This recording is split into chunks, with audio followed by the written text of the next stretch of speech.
Dale Carnegie's How to Stop Worrying and Start Living is a classic book that I highly recommend. I read it as a teen, and it helped me not to become a worrywart. Worrying about the uncertainties of the future is very normal, and yet it's detrimental to our physical, mental, and emotional health. It paralyzes us from trying new things and achieving our potential. Penn State University conducted a research on 29 people with GAD, Generalized Anxiety Disorder. They asked them to write down all their worries for 1 month and then to record the outcomes of these worries. You know what? 91% of their worries never happen. If you don't believe me, try this experiment on your own. So keep watching to learn how to stop worrying.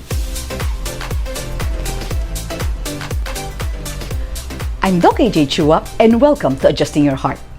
In case it's your first time here, we upload videos every Friday on mental health and relationship issues. So please hit the like, subscribe, and notification buttons. Enjoy the present by learning how to stop ruminating or mentally playing past events, as well as learning how to stop worrying about the future. So in case you missed our last episode, How to Stop Ruminating, just check our playlist on mental health. And today I'll be sharing on tips on how to stop worrying. Tip number 1, turn what if to how can I prevent this? One of the major concerns right now is, what if I or my family member get infected with the coronavirus? Right now, there are variants. We have the UK variant, the South African variant, the Brazilian out. So we're really concerned about that. And the cases worldwide, on the day of this recording, there are already 122 million infected with 2.69 million deaths worldwide.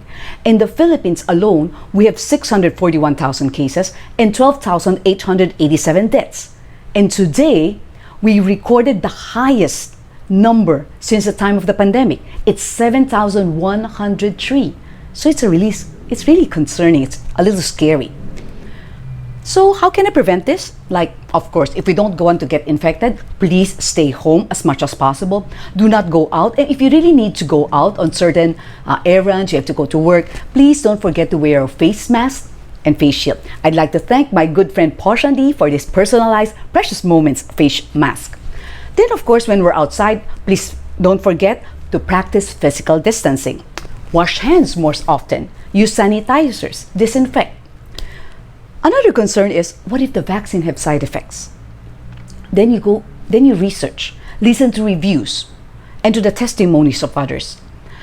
On my part, together with Hans and my parents, we have already signed up to take the vaccine once it arrives. Because we have consulted our doctor, Dr. Joanne Kao. She said that any vaccine is better than no vaccine at all. Because, of course, even though I got the vaccine, it doesn't mean I won't contract coronavirus. But at least I won't be confined in the ICU. So you can also consult your doctor to know more about what to do. Another concern is, what if I'll have a stroke or be diagnosed with cancer? If you want to, then think of ways on how to prevent that. Live a healthy lifestyle, eat a balanced diet, exercise, lessen mental and emotional stress, avoid smoking so that you won't contract lung cancer, or drinking excessively so that you won't get liver cancer. For the young people, it's, what if I marry the wrong person? That's a major concern. So how do you prevent that? Choose wisely and get to know that person better before committing to marriage. You can check out our previous videos on red flags to avoid, as well as is he or she the one. For the parents, one of their concerns, what if my children gets rebellious when they're in their teens? One way to prevent that is to teach them good and moral values as well as godly values while they're still young. Other concerns are, what if I forget something when I'm about to go on a trip or go to the school or to the office? Then, to prevent that, prepare your things the night before. Because once you're in a hurry, the next morning, you might forget something. Then double check before you get out of the house. Make sure you have your house keys, car keys, and all the important things. And to save time, let's say you go on a trip regularly. So what I do is that I've already placed it on a cell phone, but for some people, you can put it on a notebook so that you don't need to write down the things you need to bring every time. So I already have a list in my notes, like things to pack when I'm gonna go on a trip. That way I don't miss out anything important. What if I'm late for an important meeting? You can prevent this by sleeping earlier. Then you can also set 2 alarms with matching snooze, or you can ask somebody to wake you up. What if I fail my entrance exam, a college entrance exam or a job entrance exam? That was one of my fear when I was about to enter De La Salle for my master's. It has been several years since I've studied. So things tend to get rusty, let's say my math, okay? So what I did is that I bought some review books, I practiced, and it's a good thing I did well. So now you can also, now with the internet, it's so easy. You can take mock tests online and you can practice your English, your math, reading comprehension, and taking tests under time pressure. My second point is turn what if to if then I will. So we can take precautionary measures. Some of the what ifs might occur. For instance, robbery. Of course, we can try to prevent that by not using our cell phone in public places. We put money in different places so that in case you get robbed, okay, you can still have some money left. Then if you have a backpack, then we wear it in front, right? Or we carry it in front. And be mindful of our surroundings. And yet, we still meet robbers, right? So, my mom at an early age already told us, in case you meet a robber, just give it to them. Life is more important. So I kept that in mind. So another concern would be, what if a fire occurs in our house? One way to prevent that is to check all the outlets before you go to sleep. Don't charge your cell phone while sleeping. But if in case there's really a fire, then just shout out loud. Warn all the family members, like my mom already taught us very young, because while they were in their younger days, their house caught fire twice. And even my uncle Jose Ong, shared to us his testimony. He said that when he was young, when their house caught fire twice, he wasn't harmed, okay, or his siblings. So he said that he believed at that time there's already somebody up there watching over him. And I'm very happy to tell you that a few years ago, my uncle Jose also came to know Jesus Christ as his Lord and Savior. So my mom taught us, once there's fire, get a towel, drench it with water, cover your mouth, and then just run out. And then another concern would be, what if the big one or an earthquake occurs? Now we have earthquake drills, right? Duck, cover, hold. Or some people would be worried like, what if I'll never get married? If you ask me, if then I will, okay? Like, if I don't get married, then come up with your own bucket list, the things you still like to do. Remember in my previous video, The World of the Single, I said that in case I don't get married, I'll still keep on serving God, okay? And you guys can do volunteer work, you can donate to those who are in need. And when you're old, you can decide to live with a sibling, a relative, or a good friend. Or what about the first worry, like what if I or my family member gets the coronavirus? If that really happens, then of course you have to consult a doctor, if necessary to be confined. And everybody in the family, of course, should get this tested also. You can also check out our previous video when a loved one contracts the coronavirus. So my friends, please do not worry ahead of time. Face the problem when it's there. Expect the best but prepare for the worst. And let me share with you how I deal with unexpected problems. I told you guys before that once a month, Hans and I would visit my parents. And one time, look at this pic, I noticed that his hand, there's still an open wound.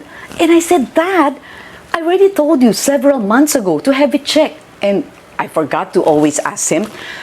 And you could see from that picture that there's pus, okay, oozing out. I'm worried that it might be diabetic or cancerous. So I called up my cousin, Dr. Joanne Kao, and I asked, is it possible that my dad would have this checked after the pandemic? She said, no, he has to have it checked immediately because you don't know when the pandemic will end. And thanks to Dr. Kendrick Sia, who treated my dad's hand, now it's already dry, but after treating it, Dr. Kendrick Sia asked my dad to have it biopsied. Sabi ko, oh, that's bad. When you hear the word biopsy, it means that he is afraid that it might be cancerous, right? So during the waiting period, of course, we prayed, But like I told you, my mindset is expect the best, hopefully it's not cancerous, but prepare for the worst. So I said, Lord, and I was thinking, if ever he has to really undergo an operation, I said, Lord, I hope he's going to be outpatient. He doesn't need to be confined in the hospital. Because if he will be confined, it's more dangerous, right? There are a lot of virus out there. And then another problem is, one of us had to take care of my dad in the hospital, another has to take care of my mom at the house, because my mom is a stroke victim. She can't be left alone, especially at night. So I said, okay, plan B. If my dad is an outpatient, his hand would still be will be bandaged, and it will be very inconvenient for him to do stuff. And my mom can't move conveniently, right? So I said, okay, plan B is I'll go in their house and stay with them so I can take care of them. I'm gonna take a leave from work and also from making YouTube videos. But thank God it's not cancerous and the wound eventually healed. My third point is to trust God. Some people are worried that when everything's okay, something bad will happen soon. But I said that's not wise. Imagine when everything's okay and then you're apprehensive that something bad will happen, and then when something bad really happens, you're worried. Then you'll be worried all the time. That's a miserable way to live your life. So my third point would really help. Learn to trust God. Learn to trust the God of this universe, the one who created everything. He's still in control, even though we don't understand why all of this is happening, the pandemic, the chaos. But remember, He's still in control, and best of all, He loves each of us. He sent His one and only Son to die on the cross for our sins. So pray and claim God's promises. That will result to peace of mind. Read the Bible every day. If you said, I don't know what to read one psalm a day. Then start also memorizing verses regarding overcoming worries. For instance, one of my favorite verse in Psalms is Psalm 56 verse 3. It says, when I'm afraid, I will trust in you.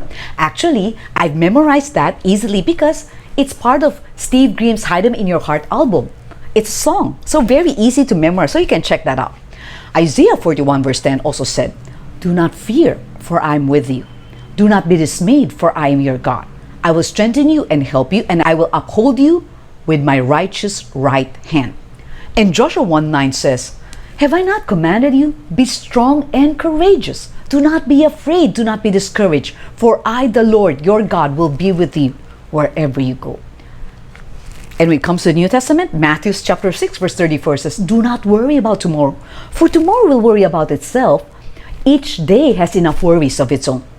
1 Peter 5:7 says, cast all your anxiety on Him because He cares for you. So you can also listen to inspirational messages. You can join fellowships via Zoom, talk to positive people. This can help. So again, turn what if to how can I prevent this? Turn what if to if then I will. And the third, trust God. You may comment below on what you worry about and how you deal with it.